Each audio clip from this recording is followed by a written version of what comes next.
The year is 1929. The Great Depression has just crushed the American economy. And in Cincinnati, Ohio, a circus animal trainer and a trapeze queen have just lost everything. So they start digging through factory garbage, pulling out filthy, oil-soaked rags that nobody wants. Today, the company they started with that garbage is worth nearly $90 billion. Its logo is inside almost every business you walk into. You have seen it thousands of times, and you probably have no idea what it is. This is the story of Cintas. Look down the next time you walk into a restaurant. That mat under your feet. Look at the mechanic changing your oil. That uniform on his back. The first aid kit on the wall of your office. The soap dispenser in the restroom. Chances are, they all carry the same name: Cintas. More than 1 million businesses across North America depend on this company every single day. And yet, almost nobody knows how it began. Because it began in the strangest place imaginable. Under a circus tent. His name was Richard Farmer, but everyone called him Doc. Born in 1884, Doc ran away to join the John Robinson Traveling Circus when he was just 14 years old. He trained animals. He performed on the trapeze. He even called himself a veterinarian, though no one ever saw a diploma. And under those same lights performed a woman named Amelia. They called her the Queen of the Circus. Doc and Amelia fell in love between shows, married, and built a life on the road. For years, the circus was everything they knew. Then came October of 1929.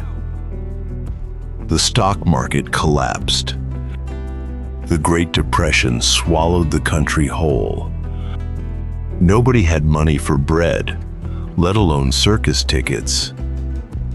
The show closed, and Doc and Amelia Farmer, two middle-aged performers with no trade, no savings, and no safety net, landed in Cincinnati with nothing.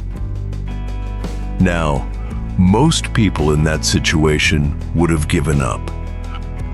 But Doc Farmer had spent his whole life doing something most people never learn: seeing value where others see nothing.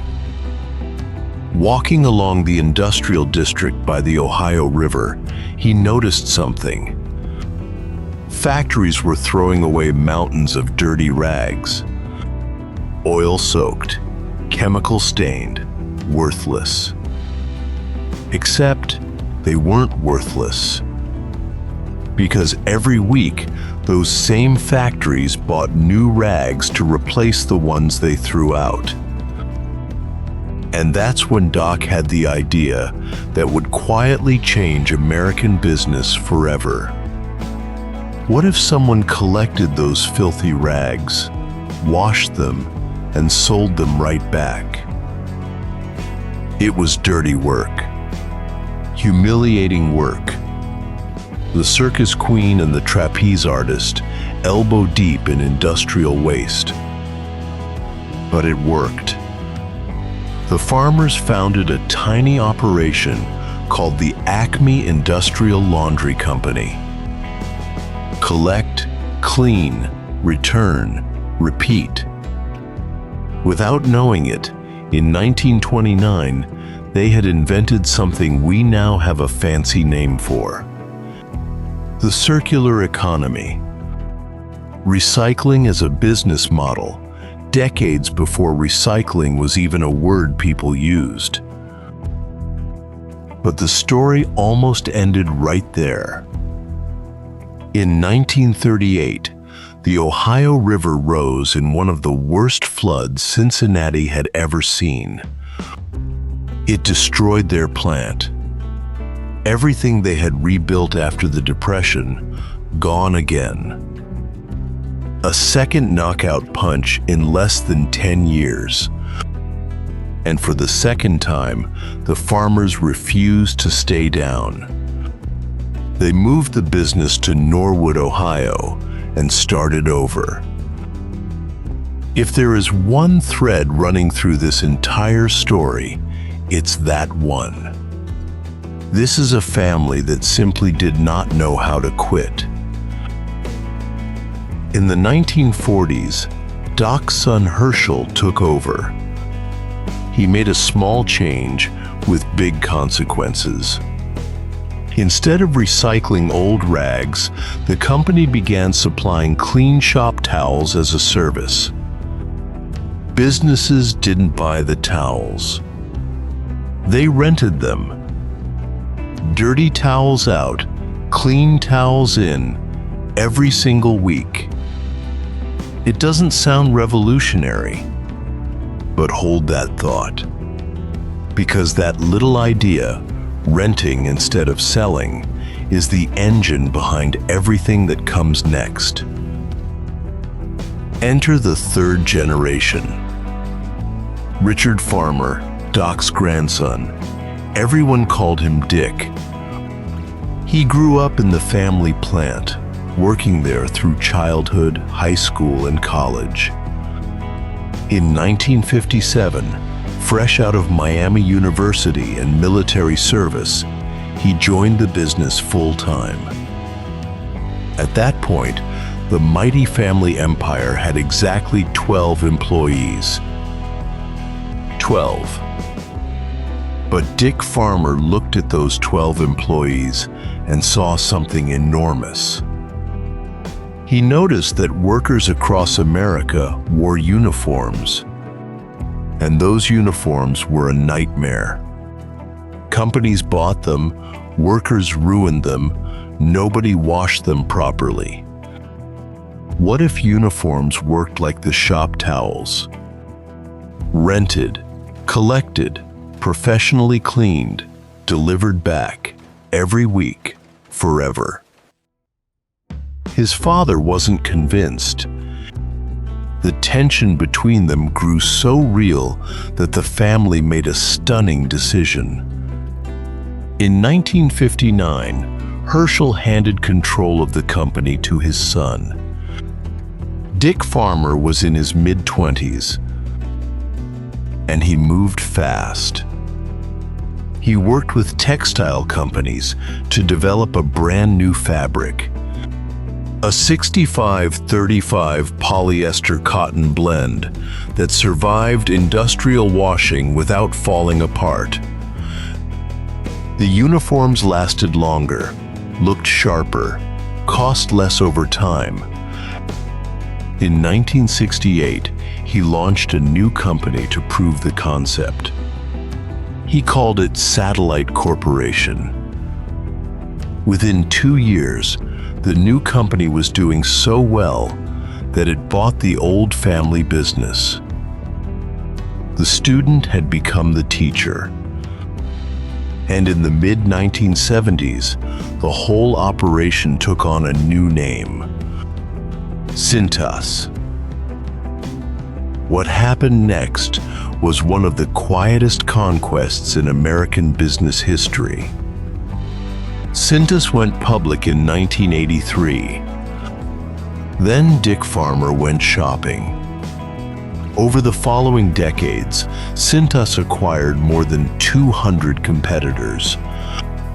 One by one, city by city, route by route. And here's the genius most people miss. The secret wasn't the uniforms. It was the trucks. Once a Cintas truck is already stopping at your business every week to to swap uniforms. Adding floor mats to that same stop costs almost nothing. Then mops. Then restroom supplies. Then first aid kits.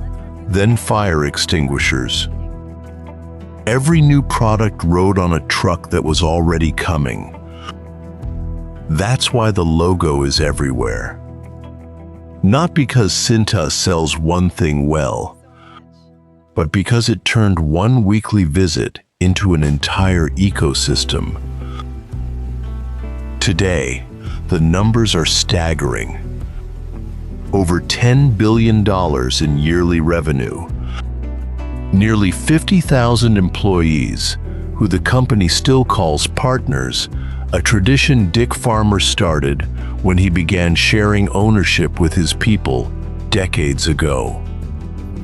A place on the Fortune 500 and a market value of roughly $90 billion. More than Ford. Let that sink in. The rag collectors from the Great Depression built a company worth more than Ford Motor Company.